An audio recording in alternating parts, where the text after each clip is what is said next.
What's up, guys? It's DKG72, and what a weekend. It was a very interesting weekend this weekend. Yo, good morning. So, it's been a long time since I did a driving video, but I'm not going to do that for too long because I got to keep my eye on the road. So, this is what's going on today. If you watched my What's in My Backpack video on Friday, and if you didn't, it'll be linked up above somewhere whenever this gets edited, right? You know that I've got 2 conventions this weekend, and with today being my birthday, it kind of makes it a little bit more special. So today's first convention is going to be in a place in a small town in southern Missouri called Perryville, and it's given on by some really wonderful people, some really great people. My man Lonnie and his wife, he's a sheriff down that way, and he does a lot of charity work with Children's Hospital. And of course, if you know my history, you know me and Children's Hospital, we kind of have I got a warm spot in my heart for Children's Hospital because of the wonderful work they did for my nephew and helping to save his life. So they've done a lot of work with Children's Hospital, a number of Children's Hospitals actually, and their convention, the booth fee that we paid, actually is going towards charity. So what I'm going to do now is I'm going to go ahead and switch up. What I'm going to do now is go ahead and go get Ike and head on down, and actually Lorenzo and D'Artagnan should already be on their way down there too. The show starts at 10. Perryville's nothing but about an hour away. So she get down there real quick. Got to make a stop at the bank, grab some change, that type of stuff. So let me get off this camera and let me get driving so we can go ahead and get this road trip on the way. Chapter 47 has begun. What makes my birthday weekend interesting, more interesting than the fact that it's my birthday? Well, it's actually the fact that I get to celebrate life, and I get to commemorate loss. What am I talking about? Well, let me explain. So on July 27th, I was born. That's my birthday, right? Well, on July 28th, that's the day that my father passed away, July 28th, 2006. So on the one hand, every birthday I have, I celebrate life, right? I spend time with friends and family, and I do cool things, or try to do cool things to really enjoy life. Stop telling people I'm old, Lorenzo. Man, so how does it feel to hit the big 5-0? I mean, it's been a while, and I knew it's I'm 47. Don't you put that voodoo on me, Ricky Bobby. Back in 1901, in a little barn. It's his birthday. I was not 1901. It was 1972. It wasn't no barn. 72. Hold on. I'm not about to keep having you all. Late at night. They're they're lying. Don't listen to them. Do not listen to them. So Lorenzo, I came over here. They found something To harass me. They found something in the field. Because I haven't had a chance to harass you. So I decided, and I haven't had a chance to harass you on the vlog. There was a creature in the field back in 1901. You know what? It's a long way. It's a long walk from Perryville to St. Louis. Hustle to, what is it called? Hustle in Area 51. It's a long walk. Bakersfield. That's all I'm gonna say. It's a long walk from Perryville to St. Louis, buddy. Wrapped in a swaddling clothes. They didn't know what it was. They tried to kill it, but it wouldn't die. The thing that wouldn't die. That's what you call it. These are my friends. These are my friends. This is how they do it. That was over 59 years ago, back in the day. And now, a young David Gordon, all of 59 years old. I'm not 59. Turned to 59. I'm not 59 years old. Next year's the big 60. I know. We're going to have to get 47. black balloons for him and everything. I'm 47. Decorate. You might believe it, because you know black don't crack. Yes. But you are 60 years old. I am 47 years old. He dyes his beard, y'all. I do not dye my beard. That's you. Mr. I'll cut my beard off when the grades won't He go loves away. Grecian forming. Yes. I do not. You know what? Karate. You know what? You gonna walk for that one. So glowing. You will walk for that one. You got the soul glow. I was going to ask you, what do you think of the convention so far, sir, since we just got here? It's pretty cool, pretty mellow. I know everybody, so it's all good. Pretty much so. So, You were able to take part in that senior discount. Yes. Yeah. Did he get one? you know Did what? he get one? I'm going to go walk over here with my real Did he get one friend. at McDonald's? I'm going to walk over here with my real friend, D'Artagnan, and leave you lames over there. D'Artagnan, how's it going today? It's going good. Just trying to warm up. No, that's good. All right, that's good. We're going to Be young, I haven't been that young since 50 years. I wouldn't know. Wrestling has worn me out. Oh, let's beat him up. So, D'Artagnan, you are a wrestler and an artist, but you're an artist wrestler. Yeah. Artist wrestler. See, I have some very interesting friends. My friend was a wrestler and artist. And you even wrestled with like Seth Rollins or something, didn't you? Yep. So, Thanks to the rumors that I started. Seth Rollins, Eugene, a bunch of people that are in the WWE right now, like Kyle O'Reilly, stuff like that. oh, cool.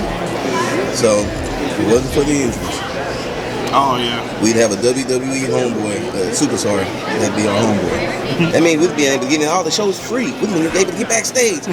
Darn you! Circumstances. But the one good thing I would say is that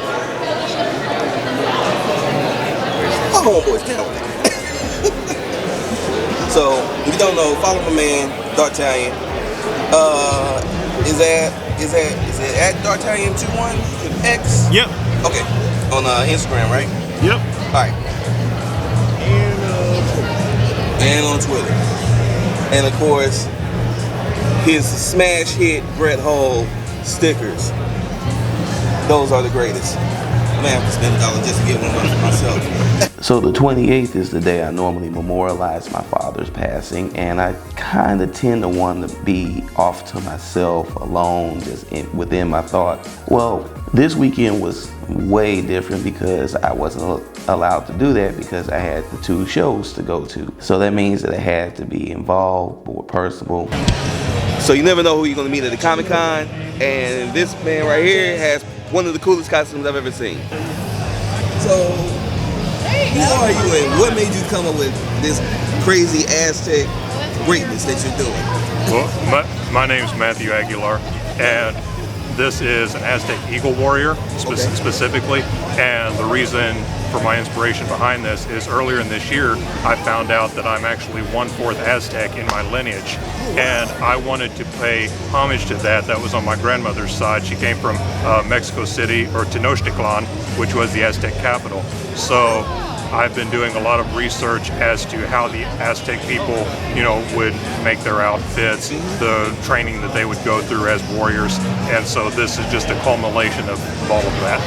Man, I knew something was unique about it because you don't see that every day at a convention, at a normal convention. So I was like, that is dope. So you got to step back a little bit so we can get the whole.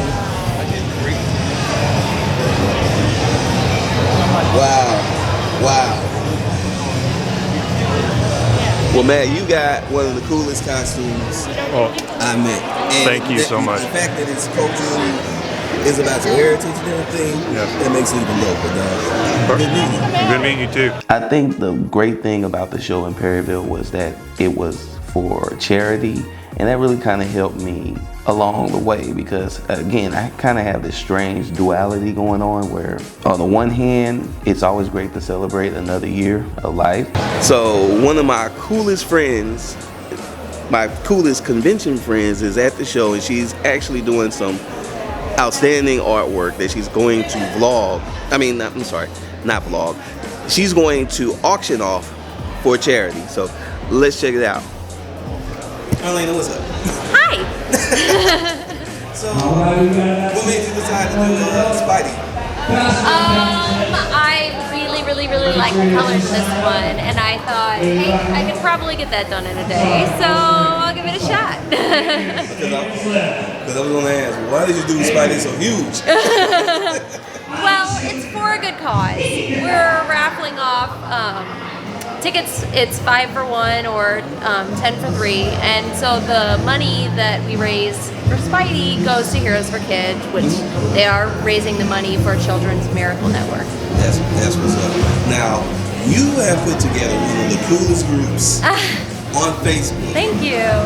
Tell everybody about that, because that's like the hub now. That's Information Central. Good. I'm glad. Well, so I started a group called St. Louis Area Artist Network, and in the network I just share any opportunities that I come across. I've made it a group so that anybody can post opportunities, so that anybody can ask questions as artists to artists. Sometimes people sell stuff on there from artists, like you have a tent that you're selling, or anything that artists usually use. And then it's kind of grown from there. We now have over 2,000 local artists in St. Louis in that network, which is great. That it is the dopest. So, like I said, Arlena, you're one of the coolest people on earth. Well, right back at you. So, thanks for spending a little bit of time with me. I'm gonna let you get back to your beautiful artwork. But I just want to let everybody that's kind of following me know what some of the cool people that I met at these shows, and that we're kind of forming this team of St. Louis artists that go out all over America. It's true. It's exciting. So I'm glad that we can all get together, and everybody's so supportive, which is great. No competition. There's enough art for everybody. More than enough. And that's huge. I'm gonna let you get back to work. Thanks. Thanks, Arlena. But on the other hand, the very next day, I'm mourning and memorializing the loss of my father. And it was important that I got out and did these shows and was in the street, so to speak. And I think it did a lot for me. It made me think about a short story that I want to tell you about my dad and what he meant to me, and actually what he meant to all of you guys as well, because in a very big way, if it wasn't for him, I probably wouldn't be here shooting this video with you. Let's go way back to the late 1990s going into the early 2000s, right? I'm actually working a job on a assembly line for a company called Chrysler. You know those guys, Dodge, all those. I was building cars, did it for 7 years. I know. In that time, I was also trying to pursue my comics career, but there was a big imbalance. Well, my father was a supervisor there. I was a line worker there. Yes, we worked the same job. Funny how that worked in life, but it did. And one night, I'm at the gig, doing my job diligently, knocking out my job. I used to install antennas. I used to install antennas in minivans. Don't ask me how. I couldn't even remember the job right now. But I'm installing antennas in minivans on the assembly line. And my father comes over and he motions to me. And I'm like, I'm pretty good at my job, so I got a little time before my next van comes through. Walk over to him. Yeah, what's up? He kind of bends over, because my father was 6 foot tall. Kind of bends over and just says to me, how much longer are you going to keep wasting your time in this place? Now, at the time, I was a little confused. I was like, but Pops, I'm making money, it's a nice little job, $55,000, $65,000 a year. But he just looked at me and he just said, one more time, matter of factly, how much longer are you going to continue wasting your time in this place? And then he just walked off. See, my dad was real big on kind of these cryptic messages that I had to figure out on my own. I hated that. I really hated that. But it worked, because as I thought more and more about the things that I wanted to do in life, the less important working that assembly line job was, and the more important it was to pursue my dream. That led to a vacation, which led to a trip to San Diego with basically the guys I've been working with doing art for like ever. And when we got back, we decided to start our own business. And there were some ups, there were some downs, there were some wins, there were some losses. Even had to move to Atlanta for a while. But in the end, it was because of that swift kick in the butt that I was able to go ahead and continue to pursue what I really wanted to do. Because I think my dad knew that while the money was making me happy, sort of, it really wasn't, and I wasn't happy, and I was at that crossroads, and I just needed that assurance that, look man, if you go out there, you fall, got your back. So I know a lot of you guys may not have that type of support or may not feel like you have that support, but I just want to ask you the same question he asked me. If you're a creator or artist and you're working some dead-end job, how much longer are you going to continue wasting your time at that place? Think about it. It's not a dream. It can be pursued. So on the day after my 47th birthday, I just want to encourage you guys. If you have a dream, pursue it. Make a plan to pursue it. Don't just pursue it willy-nilly. Make a plan, but pursue it and pursue your happiness. And honestly, you're going to be a much happier person for it. So that's pretty much my story. That's pretty much it. And if you guys like this video, you want to see me continue doing videos like this, please hit it with the thumbs up. And if you're new here, please subscribe. Please subscribe. And guys, there's this bell notification. Hit that bell notification. That lets you know when I put up new videos. If you want to get in touch with me on social media, I'm most active on Instagram, so it's at DKG72 on Instagram, but also at DKG72 on Twitter. And hit me up on that David Gordon 72 Facebook fan page. I've got KWAME Hightower and Quantum University fan pages on Facebook. And if you really like me, try subbing my Patreon. Alright guys, it's your boy DKG72. I'm out. Peace.